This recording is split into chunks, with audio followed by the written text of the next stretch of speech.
बाली कितना बड़ा अहंकारी था, कितना बड़ा अवगुणी अनाचारी अत्याचारी था कि रावण उसके सामने कुछ भी नहीं लगता है। लेकिन राम मरने के पहले राम चरण दृढ़ प्रीति कर बालकीन तनु त्याग और सुमन माल जिम कंठ दे गिरत न जान ही नाग। राम बाली निज धाम पठावा, भगवान ने अपने धाम भेजा। लेकिन कितना बड़ा अनाचारी है, भगवान ने स्वयं कहा है तू बहुत बड़ा अनाचारी है, क्योंकि इतने 4 जघन्य अपराध तेरे द्वारा हुए हैं। अनुज बधू, ये 4 रिश्ते बहुत पवित्र होते हैं। हमारे सनातन संस्कृति में हम इस्लामियों की बात नहीं कर रहे हैं, हम मुसलमानों की बात नहीं कर रहे हैं, हम ईसाइयों की बात नहीं कर रहे हैं, हम हिंदुओं की बात कर रहे हैं। हिंदुओं में ये 4 रिश्ते, मुसलमानों की कोई गारंटी नहीं, ईसाइयों की कोई गारंटी नहीं, लेकिन हिंदुओं की मैं गारंटी ले रहा हूं, ये 4 रिश्ते बहुत पवित्र होते हैं। कौन? बोले अनुज बधू। अनुज बधू मानी छोटे भाई की पत्नी। भगिनी सुत नारी सुन सठिए कन्या समचारी। अनुज बधू छोटे भाई की पत्नी। बोलो ईमानदारी से, कितना पवित्र रिश्ता होता है परिवार में। याद रखना, भाई की, छोटे भाई की पत्नी पुत्री के बराबर है। जैसे पुत्री को पवित्र दृष्टि से देखा जाता है, बोलो सनातन संस्कृति में वैसे ही पवित्र दृष्टि से देखा जाता है छोटे भाई की पत्नियों की नहीं।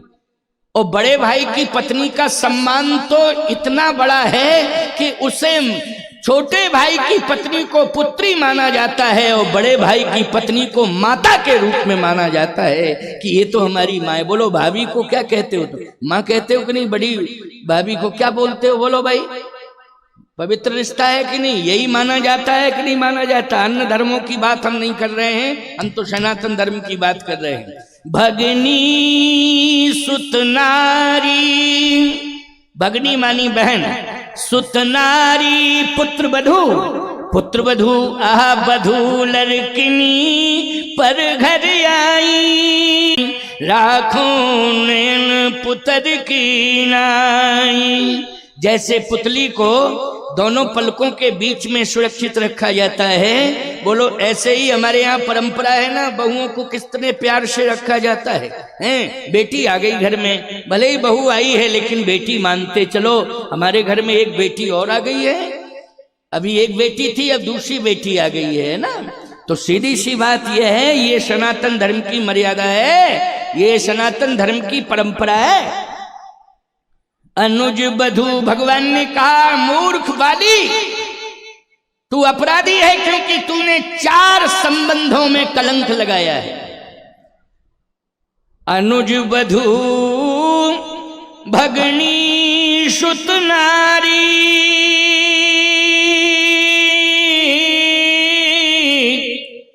सुन सठी कन्या समचारी, इन्हीं कुदृष्टि बिलोकत जोई,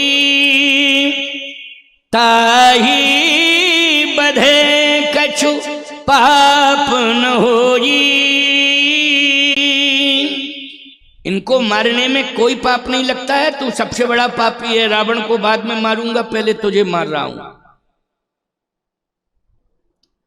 बाली ने कहा कि इस रहस्य को आपके अलावा कोई नहीं जानता था, लेकिन आप इस रहस्य को समझ गए तो पहली बात तो यह है कि मैं इस बात पर विश्वास कर चुका हूं कि आप ब्रह्म हैं। वैसे मैं मान नहीं रहा था कि आप ब्रह्म हैं, लेकिन अब मैं समझ रहा हूं क्योंकि आपने मेरे अंदर के छिपे हुए पापों को बता दिया है। अंदर के अगर छिपे हुए पापों को जो कोई नहीं जानता हो और कोई बता दे तो बोलो भगवान है कि नहीं? वो किसको भगवान मानते हो तुम? अरे जो तुम्हारे अंदर की छिपी बात को बता रहा है वो भगवान है। बाली ने कहा आप समझ गया कि आप भगवान हैं, क्योंकि एक दो पापों के बारे में तो सब जानते थे, लेकिन ऐसा पाप आप किया जिसके बारे में कोई जानता नहीं था। देखो ये सब जानते थे कि सुग्रीव की पत्नी रोमा को, सुग्रीव की पत्नी का नाम है रोमा, सुग्रीव की पत्नी रोमा को छीन लिया था उसने, ये तो सब जानते हैं, रामायण पढ़ते हो सब जानते हो। क्या पाप किया बता दो कोई। कभी सुना होगा तो मेरे प्रवचन में सुना होगा आपने, क्योंकि मेरे ऑडियो वीडियो बहुत चलते रहते हैं ना, है ना, मोबाइल में तो बहुत प्रवचन पड़े हुए हैं। हो सकता है कि इस प्रसंग को मैंने कहीं कहा होगा तो सुना होगा आपने, लेकिन सत्य तो यह है कि बहुत कम लोग जानते हैं कि बहन कौन है, और आखिर बहन कौन है, तो ये बहन के साथ अपराध क्या हुआ। सुत नारी, सुत नारी तो यह है कि पुत्र की पत्नी, पुत्र वधू जिसको कहते हैं। क्यों भाई, पुत्र वधू को सुत ना, तो सब समझ जाएंगे कि सुत मानी तो पुत्र अंगद है, तो अंगद की पत्नी। चलो भाई, दो के बारे में लोग समझ सकते हैं कि राक्षस हैं, राक्षसों की दृष्टि कब कुदृष्टि में बदल जाए ये कहा नहीं जा सकता। सुन, वधू हो चाहे पुत्र वधू हो, अगर कोई राक्षस है जिसके अंदर कुसंस्कार हैं, जिसके अंदर अनाचार अत्याचार करने की प्रवृत्ति है, वो ना अनुज वधू को पवित्र दृष्टि से देखता है, ना पुत्र वधू को पवित्र दृष्टि से देखता है, क्योंकि उसके गलत संस्कार उसे विवश करते हैं, विवश करते हैं। इसलिए कुसंस्कार ना आने पावे, सत्संग आवश्यक है। सत्संग ही दूर कर सकता है और कोई उपाय नहीं है। लाठी डंडे से किसी का कुसंस्कार दूर नहीं किया जा सकता है। बोलो किया जा सकता है। अच्छा एक बात बताओ, बर्तन गंदा हो गया तो लाठियां मारते रहो उसके ऊपर, गंदगी हटेगी उसकी? जब तक बढ़िया अच्छा एक मांजने वाला, साफ करने वाला, उसको गूंजा कहते हैं, या तुम्हारे यहाँ क्या कहते हैं, गूंजा, गूंजा कहते हैं, कहीं कहीं उसको ब्रश कहते हैं, ब्रश। अंग्रेजी में क्या कहते हैं उसको? ब्रश कहते हैं, है नहीं, अंग्रेजी में उसको ब्रश कहते हैं। अच्छा है, बॉस किसको कहते हैं अंग्रेजी में? ब्रश तो साफ करने वाले को कहते हैं, और बॉस किसे कहते हैं? जो सबकी जेबें साफ कर दे, वो आजकल बॉस है। समझ गए हो कि नहीं? है तो ब्रश क्या करता है? बोले साफ करता है, बर्तन की गंदगी को रगड़ता है ऐसे। बोलो करता है कि नहीं? रगड़ता है। लाठी डंडे से साफ हो पाएगा क्या? मारते रहो लाठी डंडे, लेकिन जब तक ब्रश का प्रयोग नहीं करोगे तब तक वो गंदगी साफ नहीं हो सकती है, याद रखना। ऐसे ही मैं आपसे एक बात कहना चाहता हूं, लाठी डंडे का प्रयोग करने से कुसंग समाप्त नहीं हो सकता है। चाहे जितनी कोशिश कर लेना, लाठी डंडे का प्रयोग करने से कभी भी कुसंग दूर नहीं हो सकता है। कुसंग को दूर करना है तो सत्संग के मंजन की आवश्यकता है। जब तक सत्संग का मंजन नहीं होगा तब तक कुसंग दूर होने वाला नहीं है। इसलिए सत्संग के मंजन की आवश्यकता है, तभी कुसंग दूर होगा। आज आप लोग सत्संग से पूरे परिवार को जोड़े हो, बच्चे भी हम देख रहे हैं यहाँ कथा सुनने में रुचि दिखा रहे हैं, तो ये सत्संग से आपने जोड़ा है, ये बहुत बड़ी उपलब्धि है, बहुत बड़ी उपलब्धि है।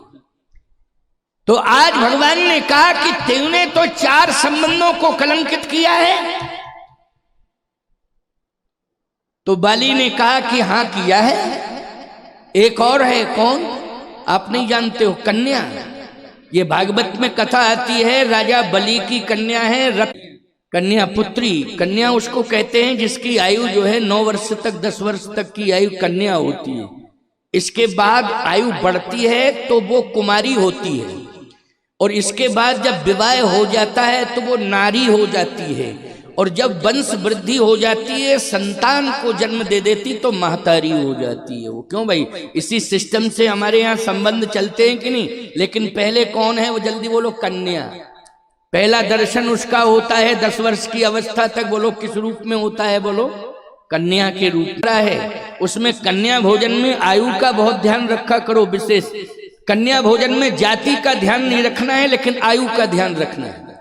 इस बात को सुन लो, कन्या भोजन में जाति पर विचार नहीं करना है, लेकिन आयु पर विचार करना है। 10 वर्ष तक की अवस्था है तो कन्या है, कन्या भोजन में उन्हीं कन्याओं का निमंत्रण करना चाहिए। वैसे भाई भंडारा हो, सामूहिक हो, सब पाए अलग बात है, लेकिन कन्या पूजन आपको करना है तो कन्या पूजन में। अच्छा भैया गौ पूजन करना है तो जितने दूध देने वाले जानवर हैं सबका पूजन करोगे तुम क्या?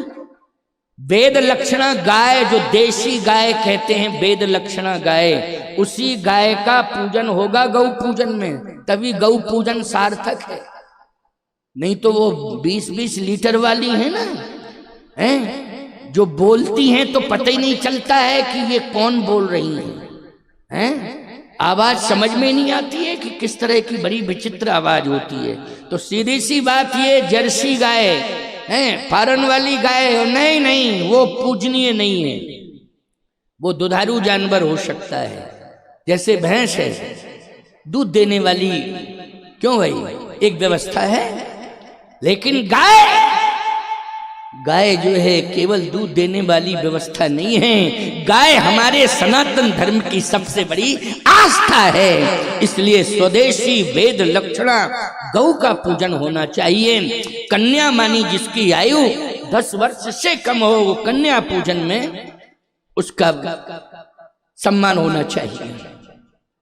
कन्या, राजा बलि की कन्या का अपमान किया था बाली, राजा बलि की कन्या का अपमान किया था बाली ने, याद रखना, ये पौराणिक प्रमाण है। दृष्टि बदल गई, इसकी कुदृष्टि में परिणत हो गई, इसने अपमान करना चाहा, लेकिन भगवान चूंकि पहरेदार हैं राजा बलि के, तो बोलो राजा बलि के किसी बच्चे को कोई माई का लाल छू सकता है क्या? जहां भगवान पहरेदार हों तो राजा बलि के पूरे परिवार की रक्षा कौन कर रहे हैं? भगवान कर रहे हैं। तो ये इसने अपमान करना चाहा उस कन्या का, लेकिन भगवान चूंकि पहरेदार थे तो ये डर गया। विद्युत ज्वाला इंद्र की पुत्री है, तो एक कथा में प्रमाण मिलता है कि ये इंद्र का पुत्र है, क्योंकि इंद्र की दृष्टि पड़ने से इसका जन्म हुआ है। तो इंद्र की दृष्टि, जैसे कर्ण का जन्म कैसे हुआ है? सूर्य की दृष्टि पड़ने से। बोलो भाई कर्ण का जन्म हुआ कि नहीं? महाभारत का प्रमाण है। कर्ण का जन्म कैसे हुआ? सब जानते हैं कि सूर्य भगवान की दृष्टि पड़ गई थी, तो दृष्टि पड़ने मात्र से कर्ण का प्रादुर्भाव हो गया कि नहीं हो गया? इसलिए सूर्य पुत्र माना जाता है। कर्ण जो है किसका पुत्र है? बोलो भाई सूर्य पुत्र है। ऐसे इंद्र की दृष्टि पड़ गई थी, उससे बाली का जन्म हुआ, तो ये बाली इंद्र पुत्र माना जाता है। ठीक है ना, इंद्र पुत्र माना जाता है क्योंकि दृष्टि पड़ने से इसका जन्म हुआ। सावधान, जैसे पवन की दृष्टि पड़ गई किस पर? अंजनी माता के ऊपर, तो हनुमान जी पवन पुत्र हो गए कि नहीं हो गए? बोलो भाई पवन पुत्र हो गए ना। लेकिन केसरी वानर के साथ विवाह हुआ था, तो शंकर सुवन केसरी नंदन तेज प्रताप महाजन बंधन। लेकिन पवन देवता कहाँ नहीं है, सर्वत्र हैं, लेकिन पवन ने प्रभावित किया था। किसको किया था? अंजनी माता को। तो पवन के वायु के स्पर्श से वहां संकेत मिल जाता है कि पवन पुत्र हनुमान जी हुए। कौन, किसके पुत्र हुए? पवन के पुत्र हुए। तो कहने का तात्पर्य मेरा है, ध्यान से सुनते जाना। ऐसे इंद्र की दृष्टि पड़ी, तो इंद्र की दृष्टि जब पड़ी तो बाली का प्रादुर्भाव हो गया। तो बाली की बहन हुई विद्युत ज्वाला, जब इंद्र की पुत्री है। इंद्र वज्र लेकर के दौड़ा था बाली के पीछे। वज्र है ना उसका सबसे महत्वपूर्ण शस्त्र है, कौन? वज्र। वज्र लेके दौड़ा, और वज्र कई घटनाएं घटी हैं इसके साथ, याद रखना, बहुत सारी कथाएं हैं। वज्र लेकर के मारने के लिए दौड़ा इंद्र इसको, ये भागा प्राण बचा के। इसका मतलब यह है कि इसके अंदर एक सबसे बड़ी कमी थी कि ये हमेशा पवित्र रिश्तों पर कुदृष्टि डालता था। ये इसके अंदर सबसे बड़ी कमी थी, किसके अंदर? बाली के अंदर। पवित्र रिश्तों पर ये कुदृष्टि डालता था।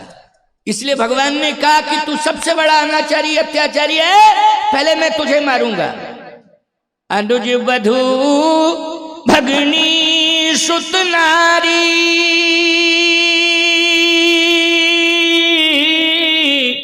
और सुन सठिए कन्या समचारी, इन्हीं कुदृष्टि बिलोकत जोई, और ताहि बधे कछु पाप न होई। बोल, अपने अपराधों को तो स्वीकार कर रहा है?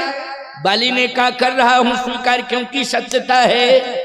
लेकिन सुनहु राम स्वामी सन चलन चातुरी मोर, मैं पापी तो हूं लेकिन आपके सम्मुख हूं कि नहीं? भगवान ने कहा सम्मुख तो हो। तो प्रभु अजहूं मैं पात की, अंत काल गति तोर, आपका दर्शन करने के बाद भी मैं पापी हूं। सन्मुख होए जीव मोहि जबहि, और जन्म कोटि अघनासहि तबहि। जन्म जन्मांतरों के पाप नष्ट हो जाते हैं, आपके सम्मुख कोई जीव आ जाए तो मैं तो आपके सम्मुख हूं। अब भी मैं पापी हूं क्या? और यदि पापी हूं तो आप संविधान को बदल दीजिए, परिवर्तन करिए संविधान में कि सन्मुख होए जीव मोहि जबहि, तो जन्म कोटि अघनासहि तबहि। परिवर्तन करिए, संविधान को बदलिए। भगवान ने कहा संविधान तो नहीं बदल सकता हूं, तो फिर मुझे आप सजा देंगे क्या? मैं अभी भी पापी हूं। भगवान ने कहा सजा तो दूंगा, तो फिर संविधान बदलना पड़ेगा। भगवान ने कहा कि अगर इस प्रकार से अर्थ कर दिया जाए समाज में कि पाप करो और मंदिर चले जाओ, दर्शन करो, पाप मुक्त, और फिर आके पाप करो, फिर दर्शन करो, फिर पाप करो, फिर दर्शन करो, क्योंकि सन्मुख होए जीव मोहि जबहि, तो जन्म कोटि अघनासहि तबहि। भगवान ने कहा इसका यह अर्थ नहीं है, दुनिया वाले भी सुन ले और तू भी सुन ले। इसका अर्थ यह है कि जो जीव पाप करता है, और एक पाप नहीं हजारों पाप जिससे हो गए, अगर वो मेरी शरण में आ गया और उसने अपने पापों को स्वीकार कर लिया कि मैंने पाप किए, और फिर वो मुझे वचन दे कि अब मैं कभी पाप नहीं करूंगा, अब मैं पापों को कभी दोहराऊंगा नहीं, पुनरावृत्ति नहीं करूंगा, भगवान कहते हैं ऐसे जीव को मैं क्षमा कर देता हूं और उसे स्वीकार करके हृदय से लगा लेता हूं। लेकिन उसे यह संकल्प लेना पड़ेगा कि आज के बाद मैं पाप नहीं करूंगा। तो तू भी मुझे वचन दे कि आज के बाद तू पाप नहीं करेगा, और मरने के बाद जिस योनि में जाए उसमें भी पाप नहीं करेगा। बहुत बड़ी शर्त है, ऐसे थोड़ी के सन्मुख जीव में जब जन्म को दर्शन कर लिया मुक्त हो गए। रामायण में लिखा, पढ़ो रामायण, अर्थ जानते नहीं हो, बातें बहुत करते हो। जिस मरने के बाद भी चाहे जिस योनि में जाओ तुम पाप नहीं करोगे, केवल कर्मों की सजा भोगते रहना, लेकिन पलटवार नहीं करना। समझ गए हो कि नहीं? पलटवार नहीं करना प्यारी। एक बात आपको बतावें, जंगलों में शेर बहुत रहते थे।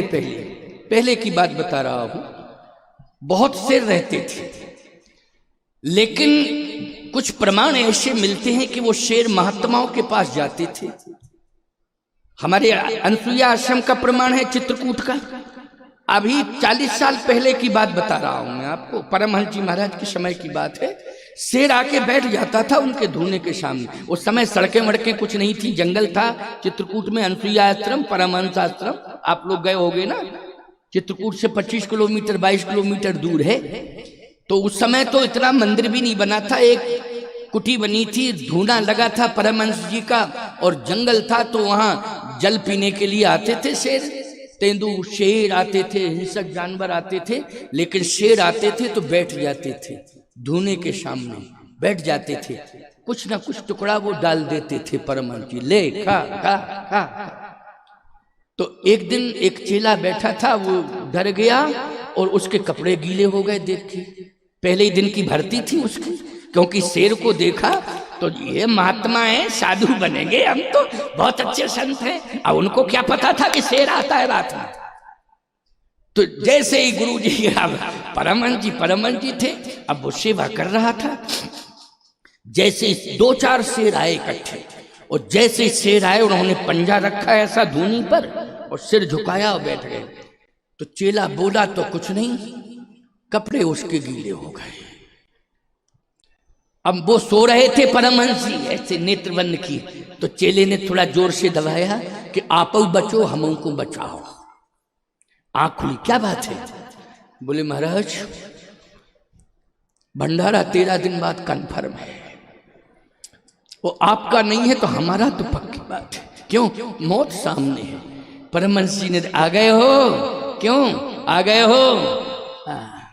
रामदास तो ऐसे सिर हिलाता है, देखो इसका मतलब वो रामदास था, समझ रहे हो कि नहीं? रामदास आ गए, अच्छा घनश्याम दास तुम भी आ गए हो, तो ऐसे ऐसे सिर हिला रहे हैं। देखो भाई, बातें करते थे महात्माओं से शेर हैं। तो सीधी सी बात यह है कि जब संतों से बात करते थे तो हिंसा करने की प्रवृत्ति समाप्त हो गई कि नहीं हो गई? बोलो भाई, हिंसा करने की प्रवृत्ति समाप्त हो गई उनकी। वो तो कर्मों का फल भोग रहे हैं, उनको योनि मिली है, हिंसक योनि में पैदा वो हुए हैं, लेकिन वास्तव में हिंसा करने की प्रवृत्ति उनके अंदर नहीं है। सीधी सी बात यह है कि वो प्रायश्चित कर रहे हैं और अपने हिंसा की पुनरावृत्ति नहीं कर रहे हैं। प्यारे, यही भगवान का दिया हुआ वचन कि तुम्हें निश्चित रूप से हम पापों से मुक्त कर देंगे, तुम बस पुनरावृत्ति मत करना। और तुम्हें हम ऐसा श्रेष्ठ 84 लाख योनियों में एक ऐसी योनि उपलब्ध कराऊंगा, लेकिन कुछ समय के लिए तुम्हें कुछ योनियों में जाना पड़ेगा। तो बाली ने भी इसी भाषा को सुनकर के कहा है भगवान से, जह जौनि जन्महु कर्म बसतैं राम जी पद अनुराग। बोलो कहा है कि नहीं कहा है? बोलो, भाषा उसकी बदल गई कि नहीं बदल गई? जहीं जौनि जन्महु कर्म बसता है राम जी पद अनुराग। भगवान ने कहा कि शर्त है इसमें। बहुत बढ़िया बात बता रहा हूं, आज का प्रसंग जो है आ गया सामने, और आप लोग सुधीर जन हैं, अच्छे श्रोता हैं, बड़ी दूर दूर से सुन के आए, गाडरवाड़ा से बहुत लोग आए हैं, मेरा इंतजार करते रहे, वहाँ घंटा 2 घंटा बैठे हैं। और इधर आसपास के कई ग्रामों से, पिपरिया, बनखेड़ी, बहुत दूर और बहुत गांव हैं। एक बात बताओ, हम पटवारी तो है नहीं जो हम पूरा तुम्हारा लिस्ट निकालें कि कौन मौजा के हो, कहाँ के हो, कौन गांव के हो। देखो हम तो महात्मा हैं, इसलिए मत सोचना कि 2-4 गांव के नाम ले दिए, गाडरवाड़ा, बनखेड़ी, पिपरिया, छोटे छोटे गांव के महाराज ने नाम क्यों नहीं लिए? तो गांव का नाम ले रहा हूं, करपा। आपका महाराज हमारे गांव का नाम, तुम अपने गांव में बुलाओ तो तुम्हारे गांव का नाम लेंगे। क्यों भाई? करपा में आया हूं तो करपा याद रहेगा। बोलो आया याद रहेगा कि नहीं रहेगा? नहीं भूल पाऊंगा, लेकिन तुम्हारे गांव में जाऊंगा तो तुम्हारा भी गांव का नाम लूंगा, तुम्हारे गांव को भी नहीं भूल पाऊंगा। लेकिन बहुत दूर दूर से लोग आए हैं, पास पास के ग्राम के तो आए हैं, दूर दूर से लोग आए हैं कथा सुनने के लिए। इसलिए मैं मोक्ष पर बोल रहा हूं। 3 दिन का प्रवचन का मैंने जो सार तत्व निकाला वो मोक्ष, समझ गए हो कि नहीं? पहले दिन से ही मैं 3 दिन का समय दिया तो 2 का था, लेकिन एक तीसरा दिन भी मिल गया है, भागवानों को मिल जाता है ना, इसलिए मैं मोक्ष पर बोल रहा हूं। 3 दिन हो गए मुझे बोलते बोलते। मरण सुधारो, दशरथ मरण से लेकर के और जटायु मरण और आज बाली का मरण, वो 3 योनियां हैं। एक कौन? मानव योनि में दशरथ जी का जन्म हुआ है, बोलो हुआ है कि नहीं? और खग योनि में जटायु का जन्म हुआ है, और पशु योनि में बाली का। बानर किस योनि में माना जाता है?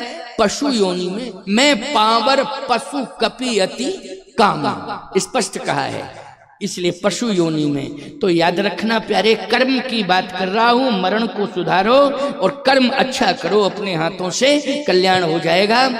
भगवान ने कहा कि तू अपराधी है, मैं तुझे मारूंगा। बाली ने कहा सुनहु राम स्वामी सन चलन चातुरी मोर प्रभु अजहूं मैं पात की अंत काल गति तोर। आपका दर्शन कर रहा हूं, अभी भी पापी हूं। भगवान ने कहा पापी हो तो फिर दर्शन करने से पाप दूर हो जाते हैं। भगवान ने कहा ऐसे नहीं होते, पहले ये बताओ पाप तो नहीं करोगे। बाली ने कहा नहीं करूंगा प्रभु। भगवान ने कहा तो अचल करहु तन राखहु प्राण, अब मैं तुम्हें मारूंगा नहीं, प्राणदान दे रहा हूं, प्राणदान लो, प्राणदान दे रहा हूं। बाली ने कहा प्राणदान नहीं चाहिए। क्यों? आपका दर्शन करने के बाद अब प्राण रखने की इच्छा ही नहीं है प्रभु, क्योंकि आपका दर्शन हो गया, जीवन धन्य धन्य हो गया। देखो भाई, भगवान का दर्शन करना अंतिम लक्ष्य होना चाहिए कि नहीं होना चाहिए जीव का? भगवान का दर्शन करना अंतिम लक्ष्य होना चाहिए। भगवान आपका दर्शन हो गया, अब प्राणायाम रखने की कोई इच्छा नहीं। वाह, ये प्राण महत्वपूर्ण नहीं है, परमात्मा का दर्शन महत्वपूर्ण है। बोलो है कि नहीं? परमात्मा का दर्शन महत्वपूर्ण है, ये प्राण महत्वपूर्ण नहीं है।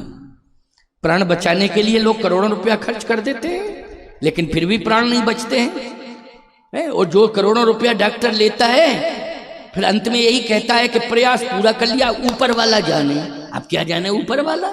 क्यों भाई, लास्ट में यही कहता है ना, अब ऊपर वाला जाने, प्रयास मैंने पूरा कर लिया, ऊपर वाला। अरे जब ऊपर ही वाला जाने तो काय को डॉक्टर के चक्कर काटते फिर रहे हो?